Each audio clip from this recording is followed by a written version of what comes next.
Argofunk Book Review, Argofunk Book Review. I think Al Capone Does My Shirts is a good book. The most interesting thing about it is the setting. It takes place in 1935 on Alcatraz Island. If you've never heard of Alcatraz before, it's a famous prison in San Francisco. It's impossible to escape from, which is why the worst criminals in the country were sent there, including the terrible gangster Al Capone. While the prison was operating, guards and their families lived on the island. Our narrator is 7th grader Moose Flanagan. His dad is a guard and electrician. The family moved a long way to take the job. Moose struggles to adjust to his new life. The second best thing about the book are the characters. The standout one is Piper, the warden's daughter. She's movie star gorgeous. She's more devious than some of the criminals, although she's careful to put on the charm school act whenever adults are around. Piper keeps making schemes to contact the criminals. She gets on the boat when Al Capone's mother comes to visit. She tries sending Capone a message using the book Jane Eyre. Both times, she's ignored. In retrospect, Jane Eyre was a bad choice. Maybe she should have picked a book by Machiavelli instead. Piper's main scheme is the one the book's named after. The convicts do laundry on Alcatraz. Piper offers kids the chance to have their laundry done by real-life criminals. 5 cents each. She pressures Moose into helping because it's not easy smuggling laundry in and out of school. The kids are unhappy when the criminal laundry is normal clothing.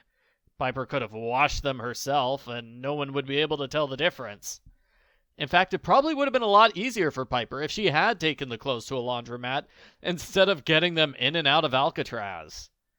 When the warden finds out what happened, he's pretty furious. Everyone involved in the scheme is severely punished. Piper is sent away for 2 months. Much like There's a Boy in the Girl's Bathroom, the title has misled many readers into thinking the book is a comedy. It has funny moments, but I definitely wouldn't call it a comedy. It's one of those serious award-winning books because of Moose's sister, Natalie. Natalie has a severe case of autism. Nobody knows what to do about her because autism hasn't been discovered yet. Natalie can't talk in complete sentences. She's usually unaware of what's happening around her.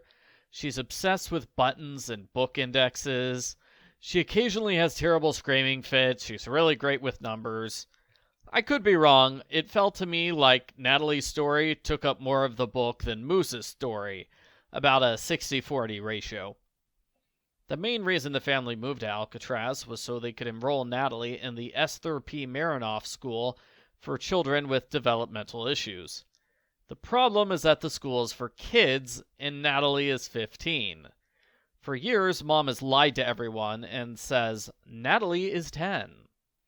The school rejects Natalie after the first day. She's referred to a Mrs. Kelly and asked to reapply later.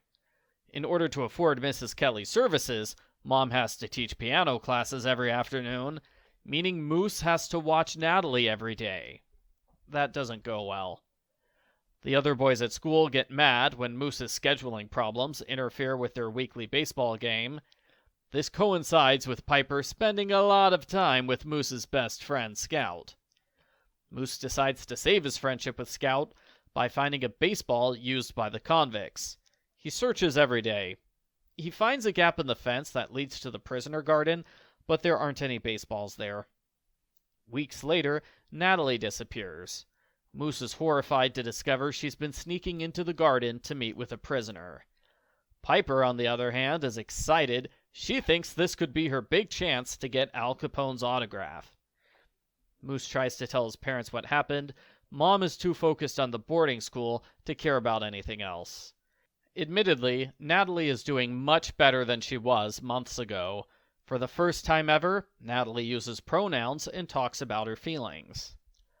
On Natalie's birthday, Piper makes it clear everyone knows Natalie isn't 10.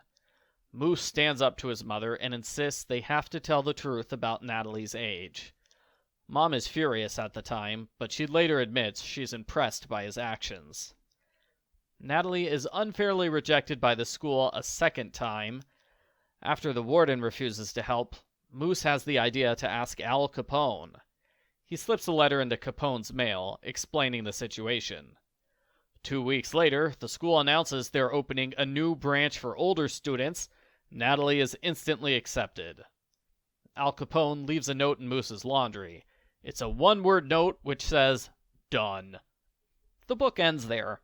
I like the happy ending, although it is pretty unrealistic that Al Capone is able to open a school for handicapped youth when he's in a jail cell and unable to talk to anyone.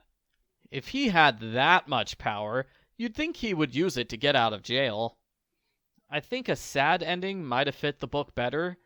Moose has a big, serious conversation with his mom, and a second one with the Warden. Both times, they say they're glad Moose is growing up and making a serious stand for what he believes is right. At the same time, they disagree with him and won't go along with what he wants. The moral of the story seems to be, just because you're doing the right thing, that doesn't mean you'll succeed. That's a harsh moral. It undercuts the message when it's followed by Al Capone magically making everything better. As I said, I think this is a good book. The historical fiction elements are interesting. I like the material with Natalie. It's a fairly fast read with some emotional moments. It's not perfect. It has some smaller problems, like the Deus Ex Machina ending, and I'm not the only one who got confused at the start trying to keep all the characters straight. I give Al Capone Does My Shirts a 9 out of 10.